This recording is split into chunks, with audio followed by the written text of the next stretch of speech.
con el patrocinio de Distritodo Medical S.A.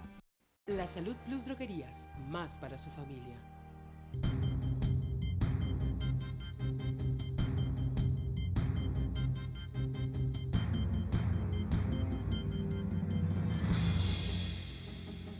Muy buenas tardes, María Fernanda Garnica y Marino Millanes. Damos la bienvenida a otra emisión de Más Pacífico. Es tiempo de noticias. Estos son nuestros titulares. Pánico en el sur de Cali. 3 muertos dejaron 2 balaceras registradas en una intersección vial del sector. Cuando la policía adelantaba el levantamiento de una de las víctimas, sicarios armados con fusiles asesinaron a un abogado a pocos metros del lugar. Autoridades ofrecen millonaria recompensa para esclarecer los hechos en los que también habría muerto uno de los supuestos sicarios. A 20 años de prisión podría ser condenado el presunto responsable de la intoxicación con licor adulterado que terminó con la muerte de 3 personas en Palmira. Más de 10.000 indígenas participan en el Congreso Internacional de Tierras que se cumple en Cali. Piden seguridad y respeto por sus territorios. Las madres de estas estudiantes aseguran que una funcionaria de su colegio las golpeó. Autoridades investigan el caso. En minutos un incendio redujo a cenizas una gigantesca bodega de Palmira. Y el pésimo estado que presenta esta vía de Buenaventura. En deportes, las novedades con las que el América enfrentará al Huila esta tarde en Neiva.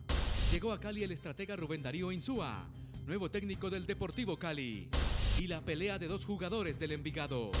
Al cierre, la película colombiana que será estrenada esta tarde en los cines nacionales. Y la clausura del Blues Festival que se cumplió en Cali.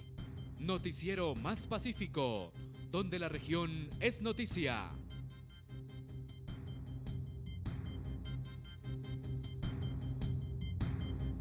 3 muertos dejaron 2 ataques de sicarios ocurridos en una intersección vial del sur de Cali en las últimas horas.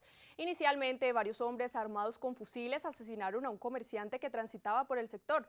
Un poco más tarde, cuando integrantes de la SIJIN adelantaban la diligencia de levantamiento, desconocidos dieron muerte a un abogado que se encontraba a 50 metros del lugar. En la reacción de la policía murió uno de los presuntos sicarios, mientras que otro habría resultado herido.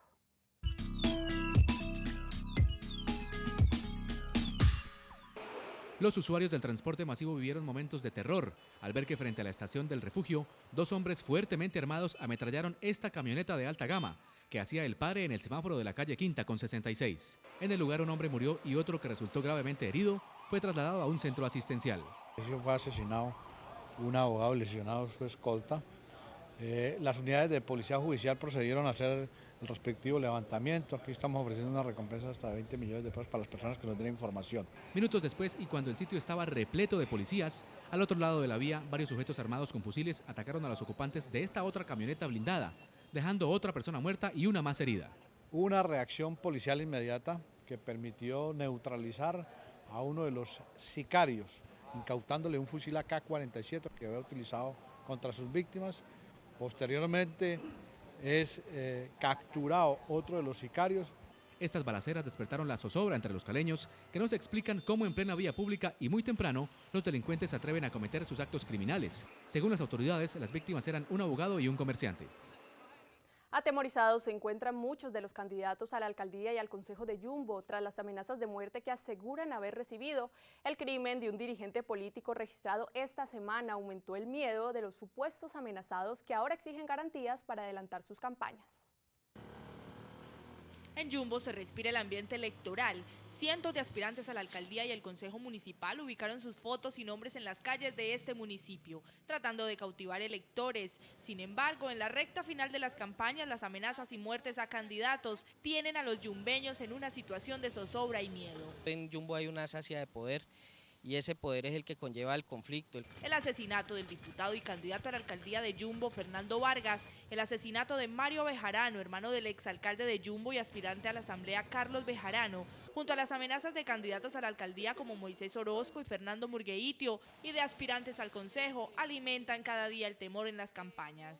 Es una situación complicada y yo sí creo que son ellos, el ministerio, el llamado a la protección que requerimos los los aspirantes. Ante estas amenazas, la alcaldía municipal asegura que hace falta aumentar el pie de fuerza, pues con el cuerpo de seguridad que hay, no dan abasto para solucionar la problemática de inseguridad. Eso hay un ambiente bastante pesado, pero necesitamos ese pie de fuerza para contrarrestar todo esto y que la comunidad se sienta protegida. Asimismo, la alcaldía afirma que pese a las denuncias públicas de los candidatos, no cuentan con comunicados oficiales por parte de la Fiscalía que permitan determinar los niveles de riesgo y de esta forma reforzar la seguridad.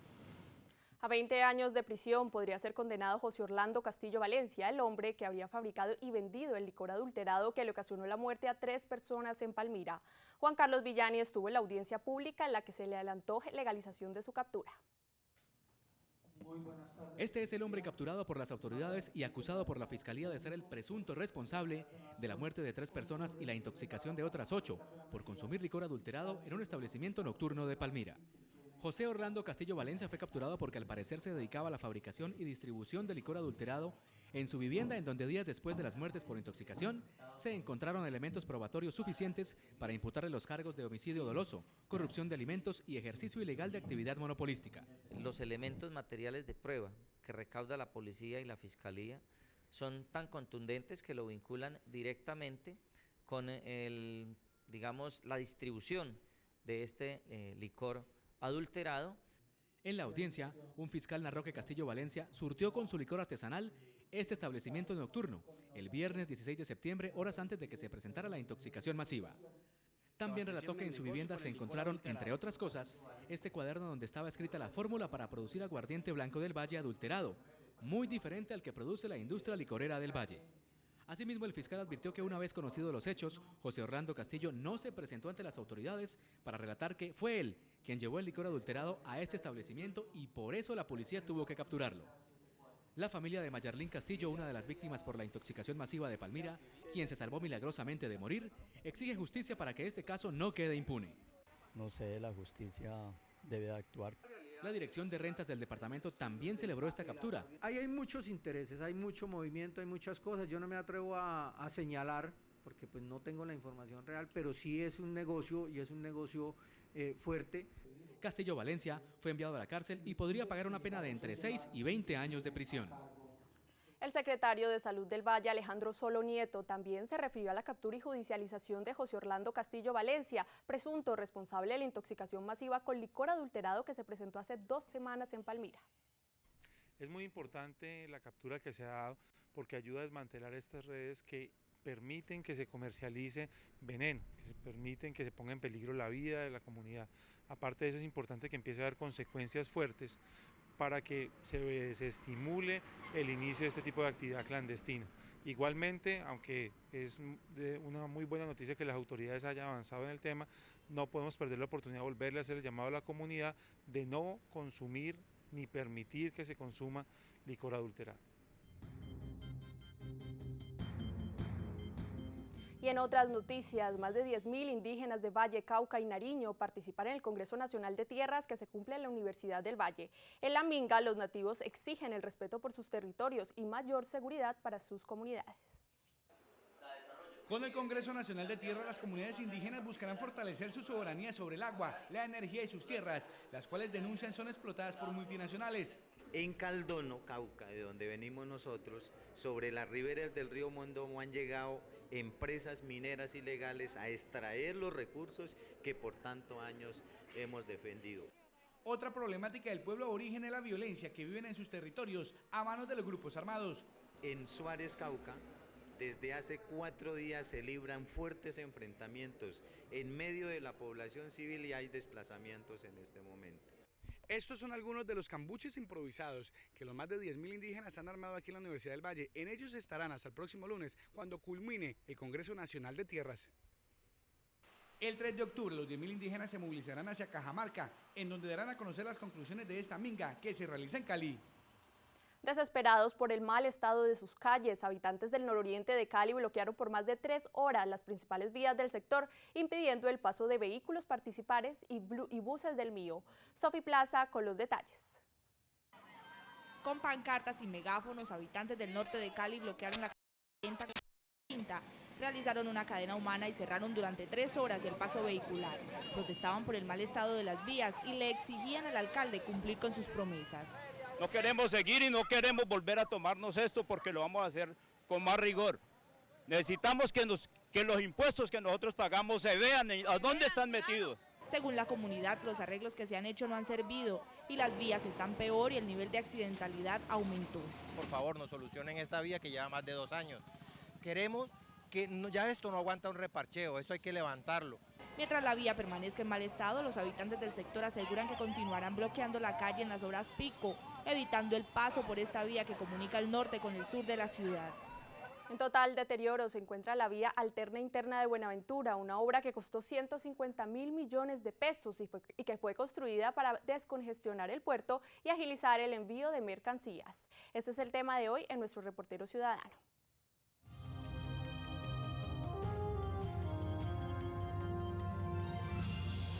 Esta es la vía alterna interna de Buenaventura, una obra que se inauguró hace 5 años en la cual se invirtieron cerca de 150.000 millones de pesos. Hoy la carretera de 12 kilómetros de extensión ofrece este aspecto. Aquí no hay un solo tramo libre de huecos y los conductores de las tractomulas padecen las consecuencias. Eso es una porquería de carretera lo que tenemos. Totalmente pésima, un acabadero de carros, uno no puede andar por acá. Uno ahí nos rompiendo muelles de los carros, unos carros nuevos. Para los conductores y empresarios que esta vía ahora parezca una trocha es inaudito.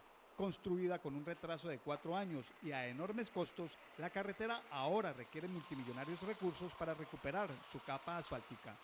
Pero a falta de maquinaria oficial para reparar este camino de herradura, lo que está proliferando aquí son decenas de personas que han hecho de esta vía un medio para subsistir. Son niños y mujeres que con paladas de tierra fingen estar reparando la vía y todo a cambio de una moneda que los transportadores les puedan dar. El deplorable estado de esta carretera es, según el presidente de la Cámara de Comercio de Buenaventura, el fiel reflejo de cómo se ejecutan las obras públicas en el país. Aquí no hubo una interventoría eficiente y los materiales fueron de mala calidad. Para mí hay corrupción, yo lo digo abiertamente y lo quiero denunciar.